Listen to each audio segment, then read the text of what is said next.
안녕하세요. 크립토 노마드입니다. 시장 상황이 훈훈하게 돌아가는 모습 보이고 있습니다. 증시가 주저앉아 버리면서 투자 시장 전반에 다소 우울한 상황을 보이고 있는 가운데 비트코인은 49,000달러를 시원하게 뚫어주면서 여기를 지지받고 5만 달러 돌파에 나서려는 그런 모습 보이고 있습니다. 10월 강세 랠리가 좀 더 현실화되는 모습을 보이면서 5만 달러 지지의 중요성, 이것과 더불어 앞으로 4주 동안 비트코인이 사상 최고치 올타임 하이를 새롭게 달성할 가능성이 있다라는 전망도 함께 제시되고 있습니다. 데이터적으로도 비트코인 추가 상승에 대한 기대감은 커지고 있는 것 같습니다. 거래소의 비트코인 공급 비율이 30개월 만에 최저치를 나타내고 있는데 그만큼 대량의 매도 폭탄이 나올 가능성은 낮다라는 분석입니다. 그러니까 시세가 갑자기 훅 빠질 가능성도 데이터적으로 보면 상대적으로 낮아졌다, 이렇게 볼 수 있다라는 겁니다. 리플 소송의 경우에는 의미 있는 소식 전해졌습니다. 법원이 XRP 보유자들, 홀더들의 소송 참여를 허용했습니다. 제한적이기는 하지만 엑스퍼트 디스커버리 단계에서 의견을 개진할 수 있는 권한이 XRP 홀더들에게 허용된 것이어서 소송의 2단계인 엑스퍼트 디스커버리가 아주 흥미진진하게 진행될 것으로 예상할 수 있는 그런 부분입니다.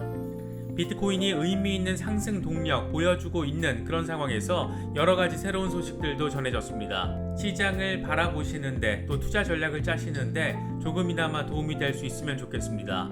본격적인 시작에 앞서서 좋아요와 구독 또 알림 설정 꼭 부탁드리겠습니다. 영상 제작에 아주 큰 도움 된다는 말씀 함께 드립니다. 그럼 시작하겠습니다. 먼저 비트코인 상황입니다. 비트코인은 장중 5만 달러 직전까지 치솟았다가 10월 5일 오전 49,000달러 초중반에서 오르내리고 있습니다. 일각에서는 개미 투자자들에게 매수할 시간적 여유를 주지도 않은 채 순식간에 5만 달러 돌파할 수 있다, 이런 전망들이 나오기도 했었는데 어느 정도 현실화되고 있는 것 같기도 한 그런 모습을 확인할 수가 있습니다. 투자 심리 상태 역시 개선된 모습 보이고 있습니다. 공포 탐욕 지수는 하루 전보다 5포인트 오른 59로 드디어 탐욕 단계로 다시 접어들었습니다. 시장의 상승세가 좀 더 안정적인 것으로 확인이 되면 곧 극단적인 탐욕 단계까지 나아갈 수 있을 것으로 예상할 수 있을 것 같습니다. 비트코인 도미넌스는 여전히 42%대에서 횡보하는 모습 보이고 있습니다. 이런 가운데 리서치 기관인 FS인사이트는 비트코인이 마침내 9월 초 이후에 자리를 잡아온 하향 추세를 넘어서면서 10일 동안 지속됐던 횡보 범위를 벗어났다라고 평가했습니다. FS인사이트는 기술적으로 비트코인 추세는 한 달 전 부정적으로 전환돼서 9월 말까지 3단계 가시적인 하락을 거쳤다. 지난 1일, 그러니까 10월 1일에 이번 다지기를 해결하는 데 도움이 될 중요하고 긍정적인 움직임이 나타났다라고 설명했습니다. 그러면서 1차 상방 목표 가격으로는 9월의 고점인 52,956달러, 그 다음 목표로는 64,895달러라고 덧붙였습니다. 암호화폐 분석가 렉트캐피탈은 최근 비트코인 가격 하락에도 불구하고 트레이더들은 강한 매수세를 보였다라고 설명했습니다. 다만 황소 세력이 비트코인 가격을 더 높이 올리기를 희망한다면 단기적으로 48,600달러 저항선을 넘어서 심리적으로 매우 중요한 수준인 5만 달러 이상으로 마감되고 유지돼야 한다는 점을 지적했습니다. 익명의 옵션 트레이더이자 분석가인 존 윅의 경우에도 5만 달러 지지의 중요성을 강조하면서 10월은 역사적으로 비트코인이 더 상승하기에 좋은 달이다. 현재 환경과 기술 신호 등을 놓고 보면 비트코인이 어쩌면 다음 4주 동안 새로운 사상 최고치 올타임 하이를 달성할 가능성이 있다라고 전망했습니다. 유명 암호화폐 분석가인 벤자민 코엔의 경우에도 자신의 유튜브를 통해서 비트코인이 이달 초 추세에서 최근 급등할 때까지 지속적으로 저점을 높이고 있다. 비트코인 가격이 10,000달러까지 떨어지는 시나리오는 곰 세력의 헛된 꿈일 뿐, 이렇게 지적하기도 했습니다. 헛된 꿈은 원래 가급적 빨리 버리는 게 삶을 더 유연하게 만들어주는 것 같습니다. 분석가들의 전망은 대체로 10월의 전고 돌파 시도 또는 전고 돌파를 이뤄낼 것이라는 것으로 정리를 해볼 수 있을 것 같은데 데이터적으로도 이런 기대감을 키우고 있는 것 같습니다. 센티멘트 데이터를 보면 비트코인의 거래소 공급 비율이 30개월 만에 최저 수준을 기록한 것으로 나타났습니다. 센티멘트는 비트코인이 4주 만에 처음으로 5만 달러를 회복하기 직전 거래소 공급 비율이 2019년 6월 4일 이후 최저 수준으로 떨어졌다라고 밝혔습니다. 그러면서 30개월 만에 최저치를 기록하면서 대량 매도 가능성은 낮아졌다 이렇게 분석했습니다. 일종의 공급 충격을 통한 시세 상승을 기대해 볼 수 있는 그런 데이터로 해석할 수 있을 것 같습니다. 비트코인이 이처럼 의미 있는 상승과 낙관적인 전망에 둘러싸여 있는 가운데 헤지펀드 창업자 빌 밀러는 비트코인을 페라리에 비유해서 주목받았습니다. 헤지펀드 밀러 밸류 파트너스의 창업자 빌 밀러는 포브스 가상 서밋 인터뷰에서 금은 마차나 말과 같은 반면 비트코인은 페라리와 같다 이렇게 밝혔습니다. 그러면서 2017년 비트코인에 투자했을 때 초기 매수가는 개당 $200였다. 와 진짜 부럽습니다. 이어서 지난 봄에 비트코인 가격이 $60,000에서 $30,000로 반토막 났을 때 추가 매수해서 개당 비용이 $800로 상승했다. 이번 서밋에 참여하기 하루 전에 비트코인을 또다시 매수했다 이렇게 설명해서 놀라움을 자아냈습니다. 빌 밀러의 이 같은 발언은 JP모건, 제이미 다이먼을 정면 겨냥한 것으로도 볼 수 있을 것 같습니다. 같은 행사에서 제이미 다이먼은 비트코인은 색깔 때문에 금으로 혼동하기 쉬운 황철광이다. 그래서 약간 바보 같은 사람들이 생각하는 금이다. 이렇게 밝히면서 기존의 안티 비트코인 스탠스를 유지했습니다. 그러면서 비트코인은 내재 가치가 없다. 사람들이 비트코인을 탈세, 성매매, 랜섬웨어 등을 위해서 사용한다면 비트코인은 당신들이 좋아하든 아니든 규제돼야 한다라고 강조하기도 했습니다. 이 양반의 이 같은 발언이 참 재미있는 게 JP모건은 그동안 투자자들의 요구에 따라서 비트코인 상품을 출시하게 됐다 이렇게 설명을 했었는데 회장이 직접 나서서 투자자들을 향해 바보다 이렇게 표현한 발언이기 때문입니다. 그런가 하면 암호화폐 펀드에는 지난주 $9,000만 유입돼서 투자자들의 자신감 확대가 반영된 것이라는 평이 나오고 있습니다. 코인쉐어스가 공개한 암호화폐 펀드 주간 자금 흐름 보고서를 보면 10월 1일 기준으로 이전 한 주 동안 디지털 자산 펀드에 모두 $9,020만 새롭게 유입된 것으로 나타났습니다. 이에 따라서 7주 연속 신규 자금이 유입된 것으로 볼 수 있는데 투자자들의 자신감 강화가 반영된 것으로 분석되고 있습니다. 종목별로는 비트코인의 $6,870만 가장 많이 들어왔고 이더리움이 이어서 $2,020만 유입이 확인됐습니다. 이어서 솔라나 펀드가 $70만, 카르다노 펀드가 $110만 자금 유입을 기록했습니다. 그런가 하면 미국 정보당국의 내부 고발자로 유명한 에드워드 스노든이 이번에는 중국의 비트코인 금지 조치가 암호화폐 시장에 도움이 된다라는 견해를 밝혀서 주목받고 있습니다.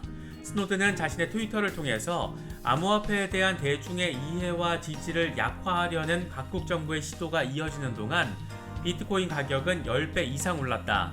중국의 금지 조치는 비트코인을 더 강하게 만들었다. 이렇게 평가했습니다. 그러면서 자신은 지난해 코로나 사태로 시장이 무너지면서 비트코인이 $4,000 아래로 가격이 급락했던 당시에 비트코인을 추가로 매입을 했고 이후 중국의 금지 조치에도 불구하고 비트코인의 가격은 계속 올랐으며 이용자 또한 계속 증가했다 이렇게 강조했습니다. 리플 소송의 경우에는 아주 의미 있는 소식이 전해졌습니다. 법원이 XRP 홀더들의 소송 과정 참여와 관련해서 부분적으로 허용했기 때문입니다. 유투데이 보도 내용을 보면 아날리사 토레스 연방법원 판사는 소송 진행을 과도하게 지연시킬 수 있다라는 이유로 XRP 홀더들의 소송 참여 요청을 기각했습니다. 하지만 법원은 XRP 보유자 개인이 법정 조언자 자격으로 법적인 문제에 대해서는 의견을 제시할 수 있도록 허용했습니다. 이에 따라서 XRP 홀더들은 소송 관련 증거나 증인을 제시할 수는 없고 법적 다툼의 편견을 방지하기 위한 목적으로 제한됩니다. XRP 보유자들은 지난 3월에 재판 과정에 참여하는 것을 허용해달라고 법원에 요청을 했었는데 이에 대해서 SEC는 홀더들과 리플사의 이해관계가 일치하기 때문에 법정 조언자로 활동할 수 없다라고 주장하며 공방을 벌여왔습니다. SEC 전직 고위 관료들의 로비스트 활동 의혹이나 SEC 직원들의 XRP 거래 이슈 등의 출발점은 하나같이 XRP 홀더들이었습니다.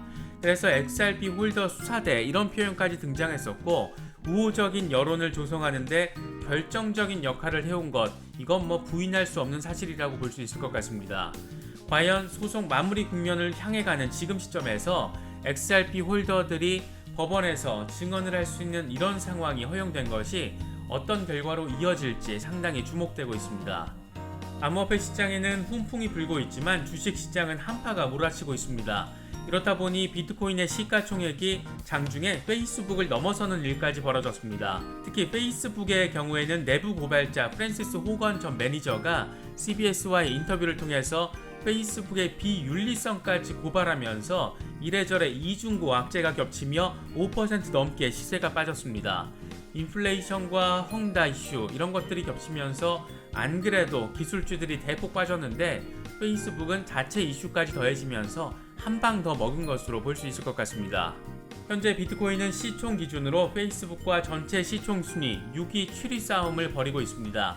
현재 비트코인보다 시총이 큰 기업은 애플, 마이크로소프트, 아람코, 구글, 아마존 정도입니다. 미국에서는 뱅크 오브 아메리카가 첫 암호화폐 연구 보고서를 발표해서 눈길을 끌었습니다. 뱅크 오브 아메리카는 비트코인 연구와 도입에 적극적으로 나서고 있는 대표적인 레거시 금융 가운데 하나로 꼽히는 곳인데, 뱅크 오브 아메리카는 이번 보고서를 통해서 디지털 자산은 무시하기에는 규모가 매우 크고 완전히 새로운 자산 클래스를 형성할 수 있다. 비트코인 시가총액은 9천억 달러에 이르는 중요한 시장이지만 이 외에도 디파이, 스테이블코인, NFT 등 주목할 만한 영역이 많다라고 설명했습니다.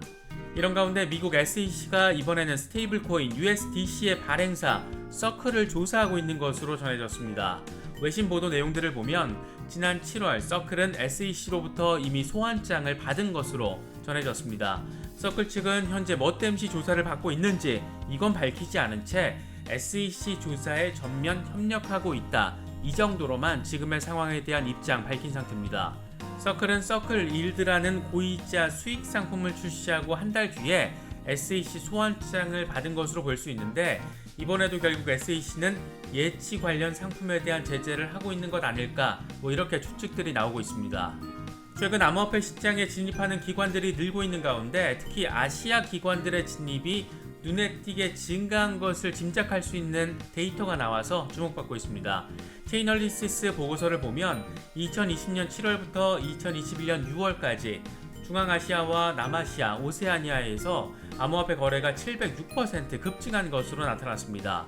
거래액으로 따지면 5,725억 달러로 전 세계 거래액의 14%를 차지한 것으로 나타났습니다. 특히 해당 지역 암호화폐 거래 유형 가운데 기관, 대규모 결제 비율이 가장 높은 것으로 나타났는데, 1,000만 달러 이상 대규모 기관급 송금 비중은 인도가 42%, 베트남이 29%, 파키스탄이 28%로 확인됐습니다. 비트코인에 대한 긍정적인 소식들도 있고 암호화폐 시장에 대한 부정적인 소식들도 있습니다. 하지만 시장을 바라보시는 데는 모두 필요한 이슈들, 정보들이라고 생각합니다. 이런 정보들, 이슈들 잘 활용하셔서 시장을 조망하시고 투자 전략을 짜시는데 조금이나마 도움이 될 수 있으면 좋겠습니다. 이번에 준비한 영상은 여기까지입니다. 영상이 도움이 되셨다면 좋아요와 구독, 또 알림 설정 꼭 부탁드리겠습니다. 영상 제작에 아주 큰 도움 된다는 말씀 함께 드립니다. 언제나 성토하시기를 기원하겠습니다. 시청해주셔서 감사합니다. 지금까지 크립토 노마디였습니다.